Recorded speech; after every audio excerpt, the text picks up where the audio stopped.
마르크복음 5장. 마귀들과 돼지떼. 그들은 호수 건너편 게라사인들의 지방으로 갔다. 예수님께서 배에서 내리시자마자 더러운 영이 들린 사람이 무덤에서 나와 그분께 마주왔다. 그는 무덤에서 살았는데 어느 누구도 더 이상 그를 쇠사슬로 묶어둘 수가 없었다. 이미 여러 번 족쇄와 쇠사슬로 묶어두었으나 그는 쇠사슬도 끊고 족쇄도 부수어 버려 아무도 그를 휘어잡을 수가 없었다. 그는 밤낮으로 무덤과 산에서 소리를 지르고 돌로 제 몸을 치곤 하였다. 그는 멀리서 예수님을 보고 달려와 그 앞에 엎드려 절하며 큰 소리로 지극히 높으신 하느님의 아들 예수님, 당신께서 저와 무슨 상관이 있습니까? 하느님의 이름으로 당신께 말합니다. 저를 괴롭히지 말아 주십시오. 하고 외쳤다.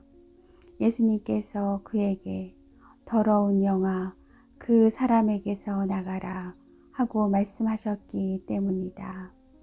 예수님께서 그에게 너의 이름이 무엇이냐 하고 물으시자 그가 제 이름은 군대입니다.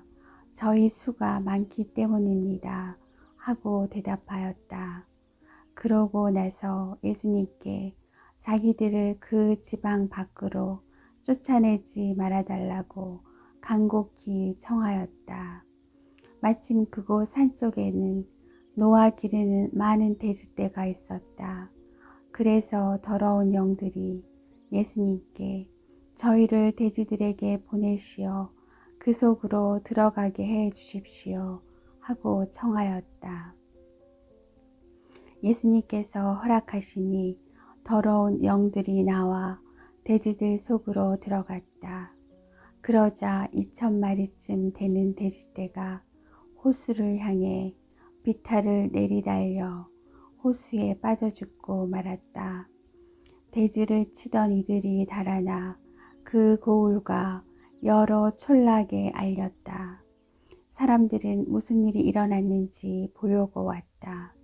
그들은 예수님께 와서 마귀 들렸던 사람, 곧 군대라는 마귀가 들렸던 사람이 옷을 입고 제정신으로 앉아있는 것을 보고는 그만 겁이 났다.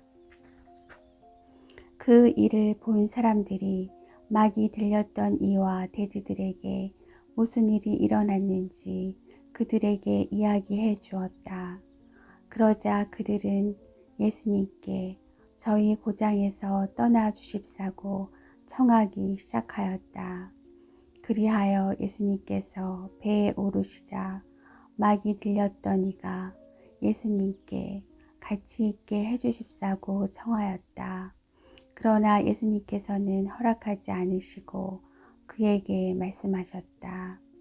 집으로 가족들에게 돌아가 주님께서 너에게 해주신 일과 자비를 베풀어 주신 일을 모두 알려라. 그래서 그는 물러가 예수님께서 자기에게 해주신 모든 일을 데카폴리스 지방에 선포하기 시작하였다. 그러자 사람들이 모두 놀랐다. 야이로의 딸을 살리시고 하혈하는 부인을 고치시다. 예수님께서 배를 타시고 다시 건너편으로 가시자 많은 군중이 그분께 모여들었다.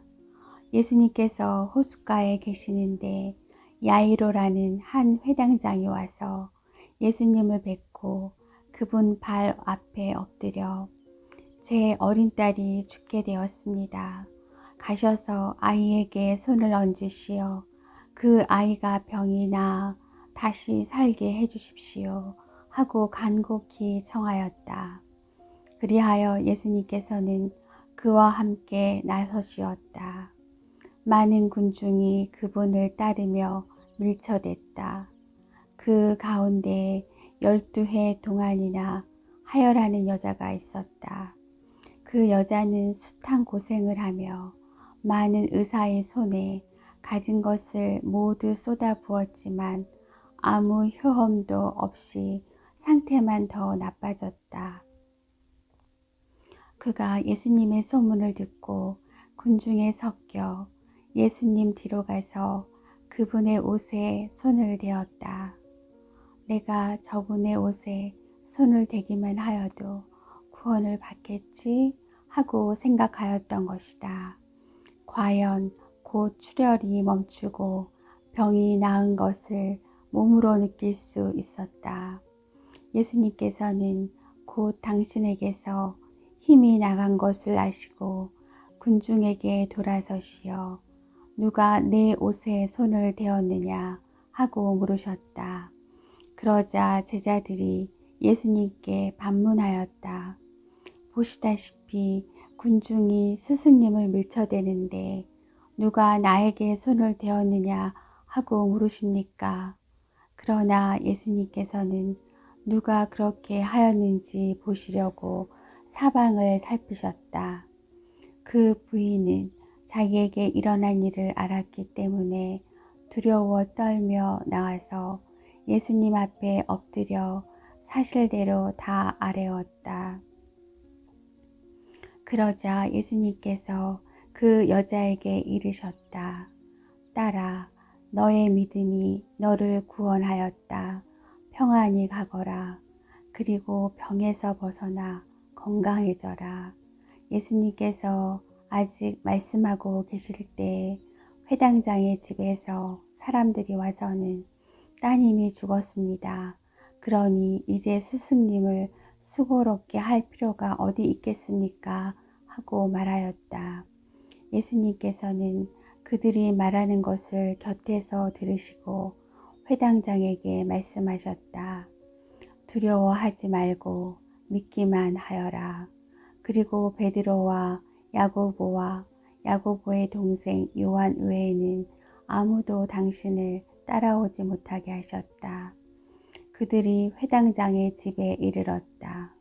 예수님께서는 소란한 광경과 사람들이 큰 소리로 울며 탄식하는 것을 보시고 안으로 들어가셔서 그들에게 어찌하여 소란을 피우며 울고 있느냐?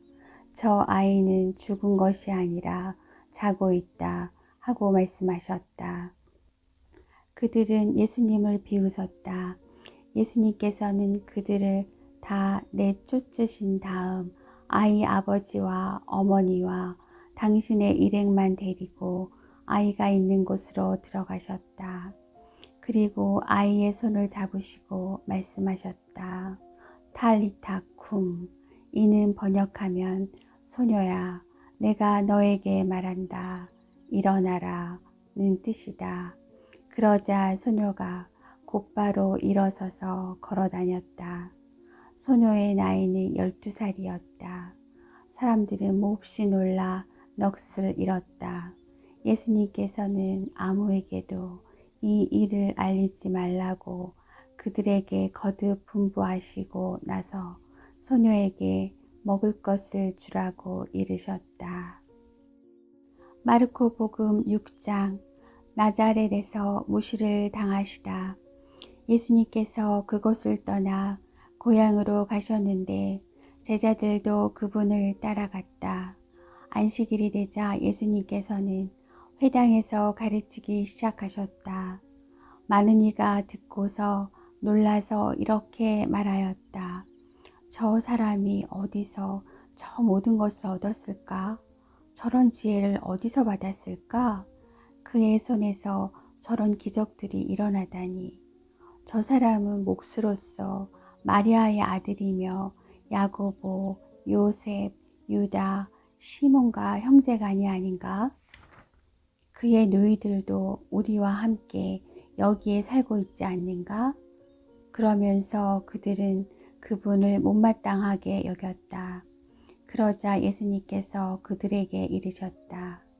예언자는 어디에서나 존경받지만 고향과 친척과 집안에서만은 존경받지 못한다. 그리하여 예수님께서는 그곳에서 몇몇 병자에게 손을 얹어서 병을 고쳐주시는 것 밖에는 아무런 기적도 일으키실 수 없었다.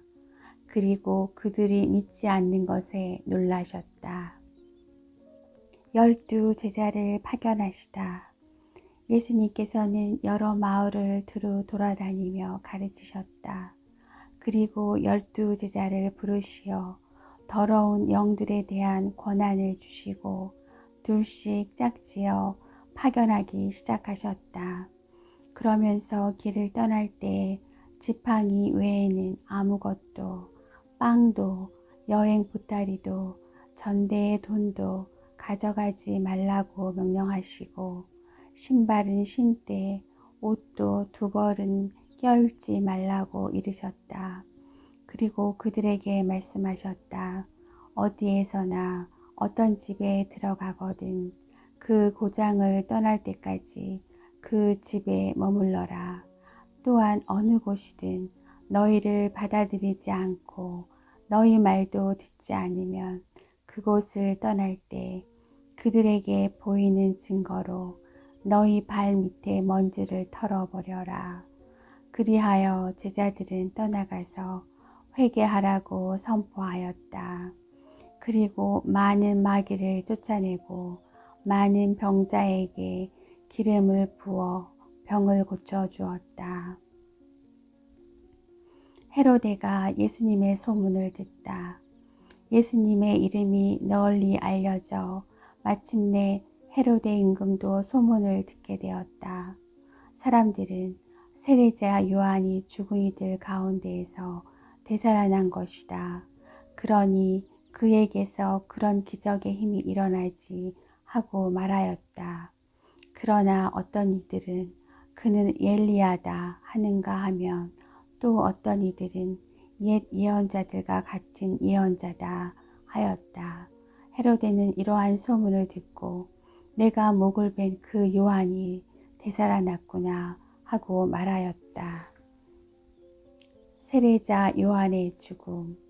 이 헤로데는 사람을 보내어 요한을 붙잡아 감옥에 묶어둔 일이 있었다. 그의 동생 필리포스의 아내 헤로디아 때문이었는데 헤로데가 이 여자와 혼인하였던 것이다. 그래서 요한은 헤로데에게 동생의 아내를 차지하는 것은 옳지 않습니다 하고 여러 차례 말하였다.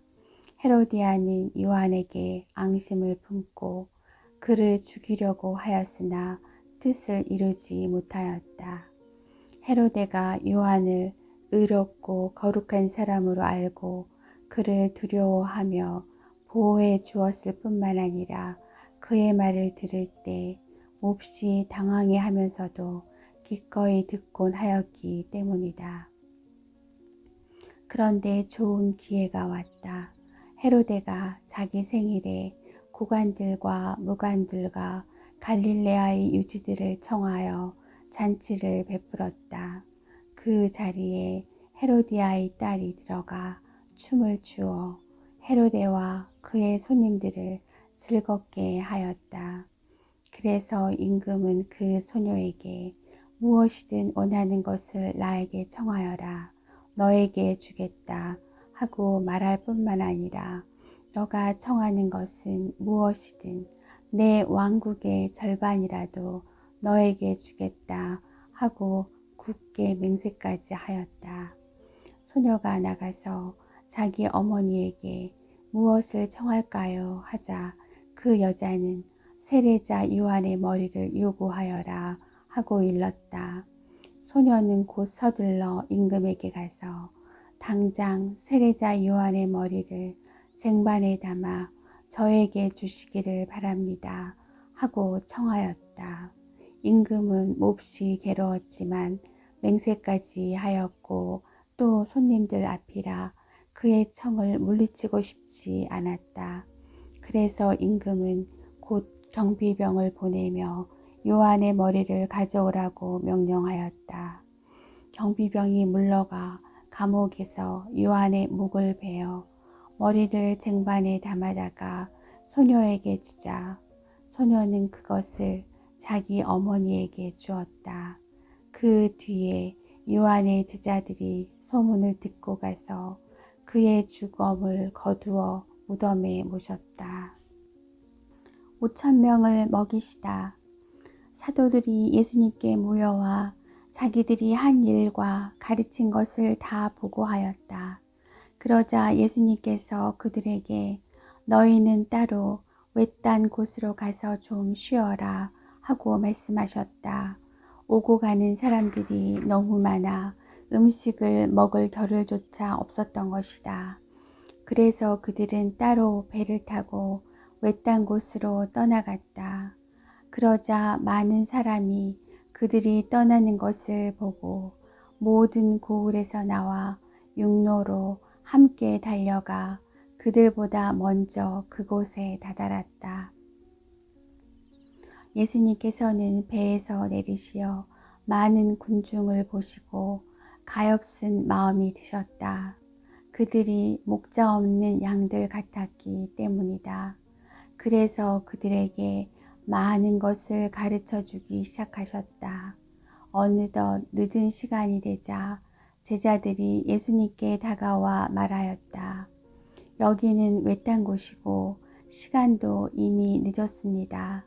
그러니 저들을 돌려보내시어 주변 촌락이나 마을로 가서 스스로 먹을 것을 사게 하십시오.